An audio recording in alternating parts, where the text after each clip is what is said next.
Hey guys, today we're looking at section 5.3, which talks about the extension of the first derivative test. So we're going to talk about concavity for our graph. So the function is concave up. So our function is concave up when we're coming down this way until about this point right here. And then it picks back up over here and is concave up for the rest of our graph.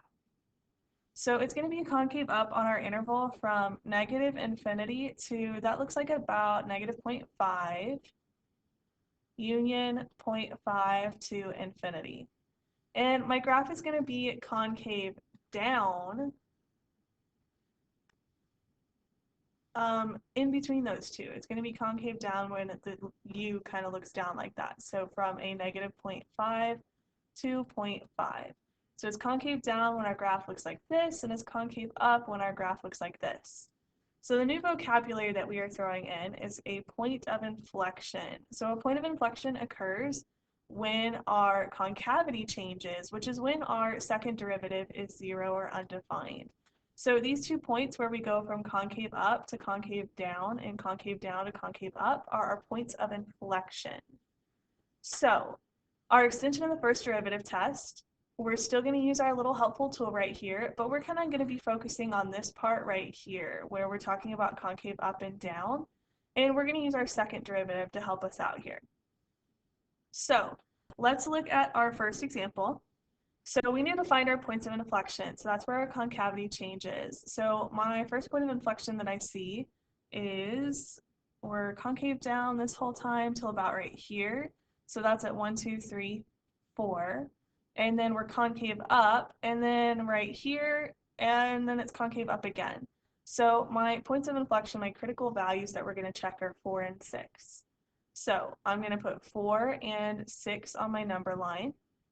So my first interval is from negative infinity to 4, then from 4 to 6, then from 6 to infinity.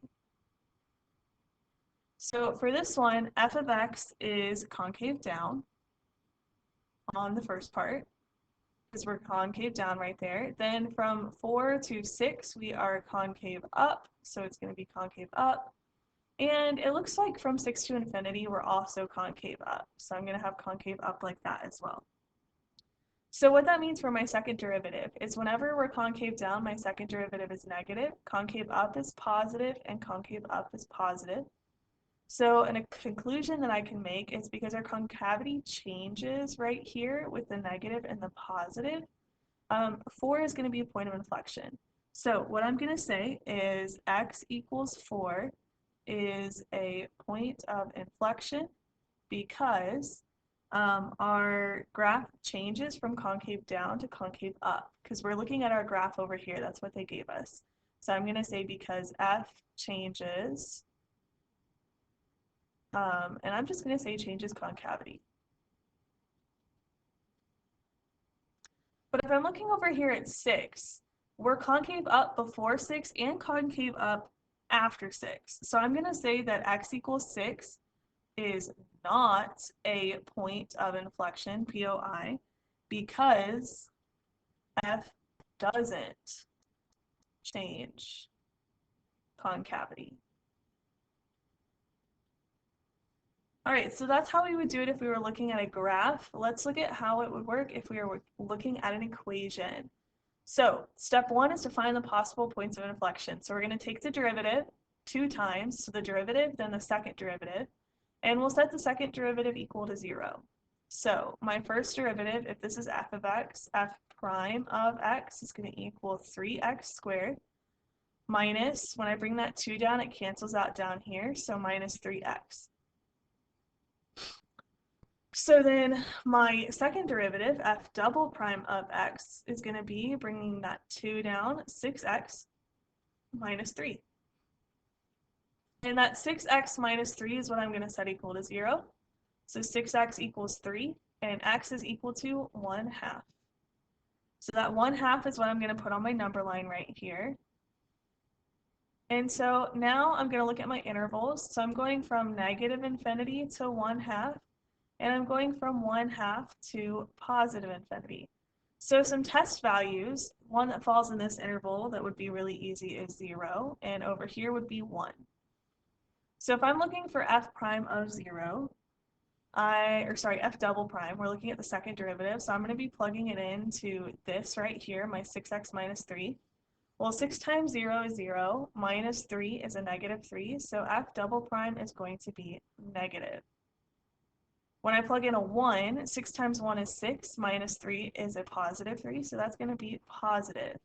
So if f double prime is negative, we are concave down, and if f double prime is positive, we are concave up.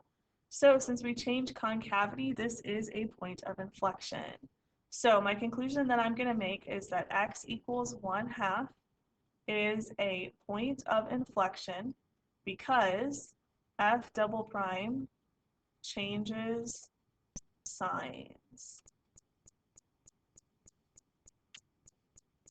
All right, let's look at another one. So for this one, it says find the intervals where the function is concave up and down and where it has points of inflection on our interval 0 to 2 pi. So first thing, we need to take our derivative. So the derivative of 1/2 x is just 1/2, and the derivative of sine x is cosine x. Then I'm going to take my second derivative. So that 1/2 isn't there anymore. The derivative of cosine x is negative sine x, but I do have minus cosine x. So minus a negative sine x just means I'm looking at a positive sine x. So I'm going to look at where sine x is equal to 0. And on 0 to 2 pi, sine of x is equal to 0 at 0, pi, and 2 pi. So let's look at our number line. Oh, didn't have arrows on the end. There's my arrows. Okay, so I'm looking at 0, pi, and 2 pi. But we are only looking on the interval from 0 to 2 pi, so I don't need to check anything less than 0 or anything greater than 2 pi. I just need to check on that interval that it gave me. So our test values, I'm going to do pi over 2 and 3 pi over 2. So if I'm looking for sine of pi over 2 and sine of 3 pi over 2, well, sine of pi over 2, that is positive, right? It's 1, so it's positive. So I'm going to say that this is positive, which means we are concave up. Sine of 3 pi over 2 is negative, so we are going to be concave down. So I can say that there is a point of inflection at pi because we change concavity. And then we don't really know if 0 or 2 pi are points of inflections because we didn't check anything less or anything greater than. Those are our endpoints. So we're just going to say that pi is our point of inflection. So I am going to say x equals pi is a point of inflection because f double prime of x changes signs. But our question also asked where is it concave up and where is it concave down. So I'm going to say and f of x is concave up,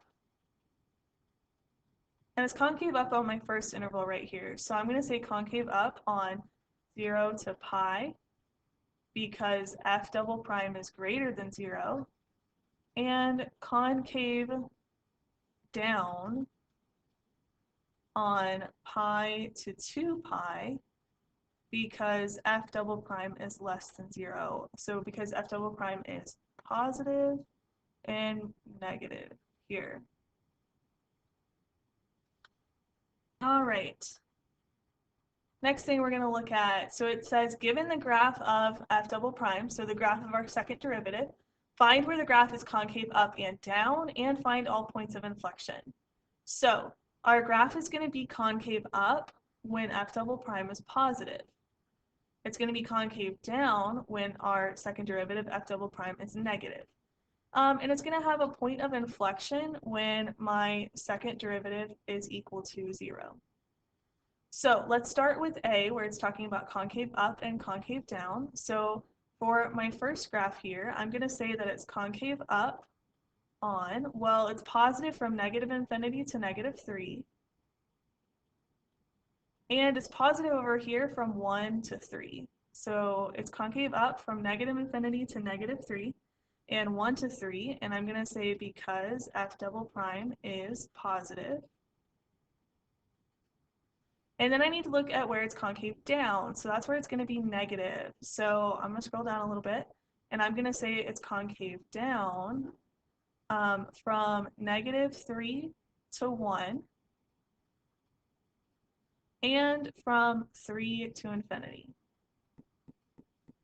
And this one is because f double prime is negative. And then the last thing is my point of inflection, and that's anywhere it's 0 right there. So I'm going to say that there are points of inflection at x is equal to negative 3, 1, and 3 because f double prime equals 0. Or actually, I'm going to be a little bit more specific. Instead of saying f double prime equals 0, I'm going to say f double prime changes signs. So it changes from positive to negative or from negative to positive. And the reason I'm going to do that is for this example over here. So we'll start with our point of inflections here. So I have a point of inflection here because it goes from being positive to negative, and here because it goes from negative to positive. But right here it stays positive, so it's still going to be concave up there. So that one's actually not going to be a point of inflection because the concavity isn't going to change. That's going to be where we have some type of weird part in our original graph. So it's not actually going to be a point of inflection. So I'm going to say that there are points of inflection at x is equal to negative 2 and 0 because f double prime changes signs. And then let's look at our concavity. So it's going to be concave up where it's positive. So that's going to be from my negative 4 to negative 2, from 0 to 2, and then from 2 to 3. You can't include 2 because at 2 it's 0, it's not positive. And that is because f double prime is positive. And it's going to be concave down right here from our negative 2 to 0 because f double prime is negative.